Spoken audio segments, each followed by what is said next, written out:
ఇరుకు మార్గంలో ప్రవేశించడానికి చాలా కష్టపడుతున్నారు. ప్రవేశించడానికి ఇటు వెళ్తున్నారు, కానీ ఒకసారి ఇరుకు మార్గం లోపలికి వెళ్ళిన తర్వాత చూస్తే విశాలంగానే ఉంటుంది. కానీ ఎవరు వెళ్ళట్లేదు కదా.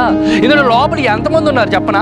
మనమేమో లోపల 100 మందికి స్థలం ఉంటే కానీ 10 మంది ఉంటున్నారు. ఎందుకంటే 90 మంది ప్రయత్నించి వెళ్ళలేక విశాలతలోకి వెళ్తున్నారు. కానీ విశాలతలోకి 100 మందికే ఉంది ప్రదేశం, 100 మందికే ఉంది ఖాళీ. కానీ అక్కడ 1,00,000 మంది దూరుతున్నారు. ఎందుకంటే అది విశాలంగా ఉంది కాబట్టి.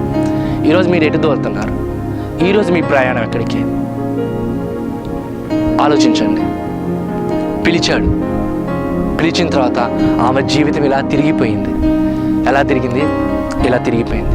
ఈరోజు మీ జీవితం తిరగాలి అంటే ఆయన మిమ్మల్ని పేరు పెట్టి పిలుస్తున్నాడు.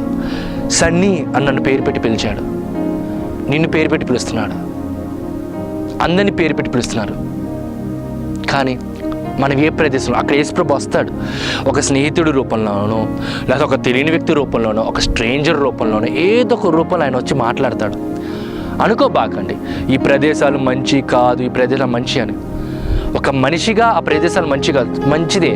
ఆ తాగుడికి తిరుగుడు అలా ప్రదేశాలు వెళ్ళకుండా మీరు మిమ్మల్ని కాపాడుకోవడం మంచిదే.